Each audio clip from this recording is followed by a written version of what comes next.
Hello, everyone. We'd like to thank you for tuning in and listening to our talk today. Today, we're going to introduce our paper, which will be featured in an upcoming issue of ANS, and it is entitled Patterns of Knowing and Being in the COVIDicene, an Epistemological and Ontological Reckoning for Posthumans. Now, to start off, our talk is unrehearsed, and we are really coming together to discuss our article and introduce it to you all to create content that can be shared on social media and help advance our message. We would like to begin by just briefly introducing ourselves. My name is Brandon Brown. I use he, him, and his pronouns. Hi, I'm Jess Dillard-Wright. I use she, they pronouns. My name's Chloe Litzen-Brown, and I use she, her, and hers pronouns. Hi, my name is Tia Vo, and I use she, her pronouns. Hi, Jane Hopkins-Walsh, and I use she, her pronouns. Thank you. I'll go ahead and begin by just kind of introducing our paper and getting us started. But before I do that, I would like to mention our positionality table, which you can find in the paper or the online article itself. We felt it was important to position ourselves in order to be transparent in relation to how we are seeing not only ourselves, but the world around us. We encourage you also, we've come together by way of a group called the the Nursology Theory Collective, and we encourage you to follow us on social media to learn more about that group at Nursing Theory Co. on Twitter. So as I already mentioned, the title of our paper is really examining the patterns of knowing as they were put forth by Barbara Carper in 1978 in this very journal, Advances in Nursing Science. And we all know that this has been a really influential sort of work in nursing. At the time of publishing our paper, it was cited, Carper's work was cited something like 3,772 times, so it's quite prolific in nursing thought, in nursing science. And we also kind of operate under the assumption that Carper's fundamental sort of patterns, they structure not only how we conceptualize our discipline, but they also structure hospital clinical ladders, nursing education curriculum, and continue to really inspire new knowledge that we develop and generate as a discipline. And so not only is this work really sort of prolific, but also it's very accessible to nurses, and it's familiar, and it's really become an organizing sort of force for nursing thought.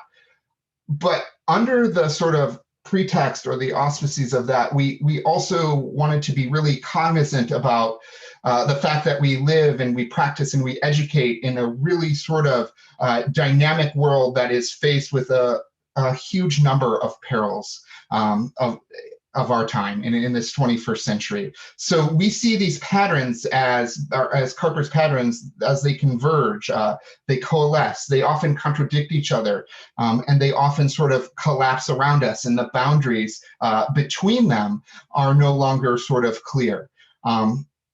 Based on sort of where we are in the COVIDicene, which we'll further define for you, we're living, in this world in which sort of our ecosphere between biology or cells or the things of life that are made up of cells is really becoming sort of enmeshed with things that are non-living, like COVID-19. So we wanted to examine this paradox and how do we reframe Carper's sort of traditional ways of knowing within the contemporary context in which we find ourselves. And we do that through really thinking about Carper's ways in what we call with a post-human lens or a new materialist lens.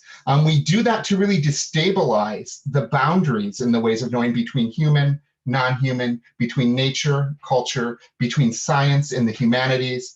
And this really, new materialism really draws from our subjectivity and our embodied perspective of the human and the non-human subject, really thinking of us as beings that are all sort of made of matter, and that all matter has sort of energy and is able to make meaning.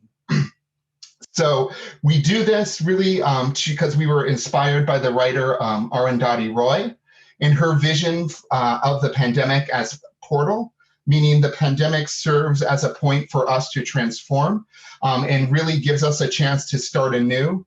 And we were thinking about, well, how does nursing take the pandemic and use that as the portal for transformation? And really, how do we start anew and really disrupt what we think is the ontological center of our discipline by interrogating what we accept as knowledge with Carper, and really ways of speculating a shared future that works for both human and non-human flourishing and living and dying. So with that sort of brief introduction to our paper, I would like to turn it over to my colleague Jess, who will define and situate the COVIDicene. Thanks, Bea. I think it's important that as we think about our work, we situate it sort of distinctly in these COVID times that we find ourselves. It makes us possible for the 5 of us here to even, it doesn't make it possible, but it has made necessary that the 5 of us here think about new ways of connecting and knowing and being together, which are kind of facilitated by the fact that now not only is Zoom a way that we connect from remote corners of the world, but it actually is kind of the preferred way at this point. So we're thinking through things in new ways. You know, at this point in the United States, more than 600,000 people have died of COVID-19, and this of course marks our work. At the same time as we have sort of been navigating this COVID pandemic, we've also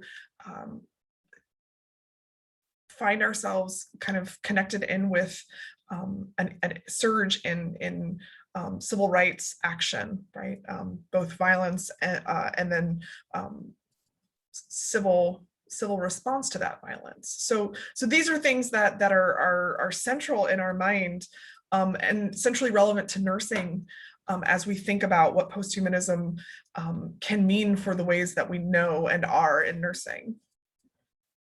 So in early April of 2020, it became increasingly clear that the world was facing a pandemic, and that we were all, along with the world, kind of ill-prepared to navigate this on this scale. And through that, as Brenda mentioned, Arundhati Roy published an article entitled "The Pandemic is a Portal," describing the ways in which the times of crisis are also times of transformation, of possibility, of reflection. And for me personally, this has been a useful frame for thinking about this. But I also want to kind of make an aside about the fact that while this is a time of transformation and a time for reckoning, it's also an incredibly difficult time. So I don't wish to romanticize this in any way. But I would also like to suggest that for nursing, this kind of pandemic illuminates possibility. At the same time, it demands introspection, interrogation even, of the ways we as a discipline and we as individuals both resist and comply with the ideologies that define our work. We situate our work here in the COVIDicene, which is a neologism coined by nurses in a blog post and on social media to kind of signify the indelible, inequitable, undoubted mark that COVID-19 has made on the Anthropocene, the epoch of time where man has made an indelible geologic mark on the world. So generating the types of human and non-human knowledge needed in the COVIDicene requires nursing to attend to the epistemologies that extend beyond Western primacy of anthropocentrism, to develop modes of inquiry that recognize the knots between human and non-human worlds. And the cosmos has always been politically contested. The wheeling and dealing complexities of the pandemic exaggerate these dynamics, amplifying the precarity of the already precarious factions and underscoring the politics of inquiry. The order of things for our disruptive vision of the COVIDicene first requires that we attend to the details of our present, framing our thoughts in an abolitionist vision of nursing as posthumanism. We then turn to Carper's familiar patterns, recast for our pandemic times as a set of 4 distinct essays on empirical, personal, aesthetic, and empiric knowing. Excuse me, ethical knowing. And with that, I turn this over now to my colleague, Chloe. Thank you so much, Jess. And so now I'm going to talk about the how the paper is organized and really going back to the fundamental patterns of knowing as we are describing them in the COVIDicene. So conceptualized as bricolage, each of Carper's 4 patterns were addressed individually by each one of us, contextualized within the COVIDicene. Then we wove them together with the threads of emancipatory and nursing. This was intentional and through collective thinking as well as speculative visioning. So within this essay, we actually have 4 essays from 4 authors that engage Carper's patterns, beginning with empirics and trailing all the ways through aesthetics and personal knowing, concluding with ethical knowing, bridged with connections to, once again, that emancipatory or post-human knowing. So in our collaborative work, however, we recognize entangled fusion of these patterns, entangled, entwined knowledge practices of the COVIDicene. Each of us engage in our nursing praxis from multifaceted but intertwined perspectives in the discipline, including clinical practice, research, and education. We retain singular first person in each of the patterns essays to recognize the contributions and to effect a polyvocal subjectivity congruent with the emancipatory patterns we see as the glue of this discipline, though we also use collective first person in our overall editorial voice. These essays highlight the entangled nature of nursing knowledge production that is required to reckon with nursing's past, meet the present moments of the COVIDicene, and define the nexus of nursing knowledge generation for the 21st century and beyond. Next, Tia will name and introduce each of the patterns. The first pattern that Barbara Carper had introduced to the world of nursing is empirics. And in this section called Posthuman Empirics, in parentheses detangled in the COVIDicene, I discuss my experience about COVID-19 in the acute care, subacute care setting. In the small community hospital in which I worked throughout the year, on a per diem basis. I took care of several COVID-19 patients, though the majority of them were med-surg patients. And in my experience in the ICU extension, there are several people of color that we took care of, and just seeing how they were treated in comparison to their counterparts or their other non-people of color, it just kind of helped me reimagine nursing and how sometimes what we see, feel, and hear and touch and can smell is a privilege. And in this privilege, our nursing assessments are affected and impacted. And as well as the systems and structures and technologies that we use, such as pulse oximetry in the hospital. And how in people of color, specifically Black skin and brown skin, algorithms that have been used in the ICU have failed to detect hypoxia in Black people 3 times more often than in white people. And so depending on the context that we're in clinical, in the environment in which we work and play, sometimes one certain pattern of knowing, such as empirics, isn't the appropriate one. And sometimes that pattern of knowing doesn't win out over another, such as ethical or personal knowing, but it's not suited in that specific context or time and place. And so getting to know the patient on another level is layered. And so with that, in our nursing experience, in our nursing clinical practice, we need to incorporate and see all the patterns of knowing as a rhizomatic tangle, each influencing each other and being integrated into each other so we can incorporate this knowledge into practice. And so at the bedside, seeing one pattern not win out over the other is extremely important. And that we recognize that some situations will render patterns of knowing better suited to answering questions, as well as in research, such as qualitative research and using different findings that are appropriate for the method and the populations and communities that we will research. And this leaves us with both and rather than a reductive either or in the kingship of our nursing knowledge, the challenges and the primacy of empirics, which has historical and contemporary groundings in the biases of white supremacy and racism. So who are these researchers? Who are these clinicians taking care of people of color? Do they have the social and historical and biological background of the patients that they're going to be taking care of? So these are things that made me question while working in the COVIDicene. And so we cannot achieve greatness alone. One pattern of knowing does not rule all. We need each other no matter which setting we work in. And together, each pattern of knowing provides a light with which we can see the world clearly, just as Amanda Gorman had stated, and mitigate the weaknesses that if used in silo will leave us in the dark. And next, I'm going to let Jane continue the conversation. Thank you, Tia. So in conclusion, this grand discussion that we were privileged to participate in during a very historic time led us to begin thinking about how we can activate imagination for nursing. The patterns of knowing as we sketch them are interconnected, webbed together like the rhizomatic network of mycelium that connect, interact, and react with each other continuously. What we've offered in this article is a current contextualized vision for building nursing knowledge. We use the backdrop of COVID-19 pandemic to demonstrate that all the patterns of knowing are rhizomatic, scaffolded, grounded, and muddled together.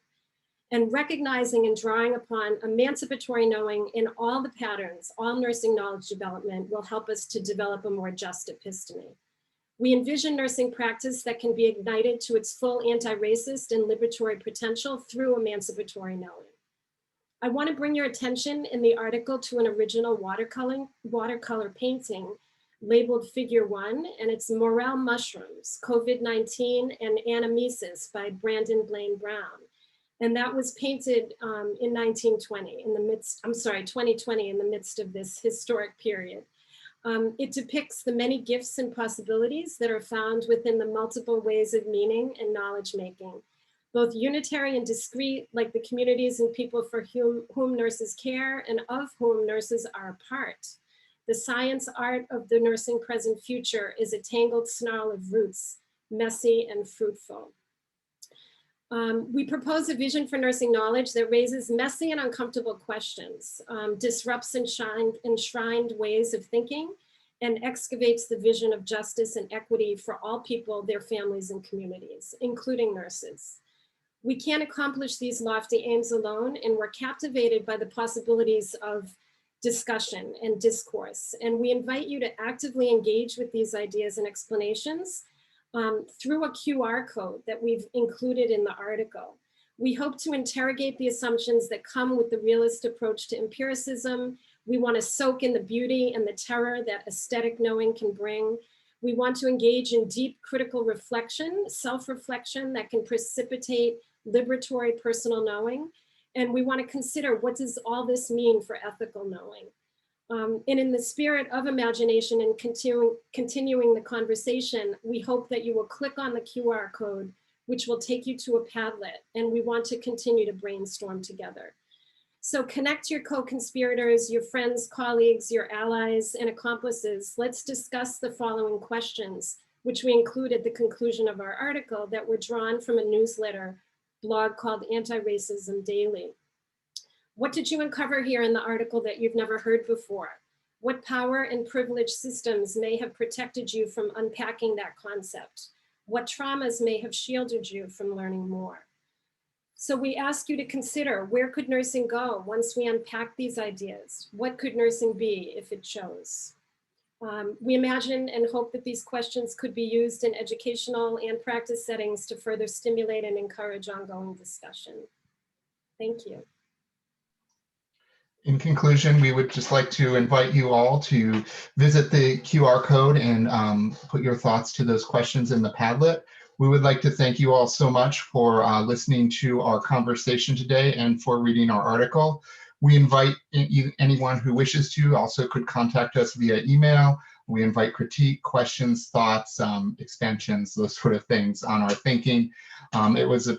It's been a privilege to write with my colleagues, and it has been a privilege to make this video and share it with you all. So we thank you very much and wish you all the best.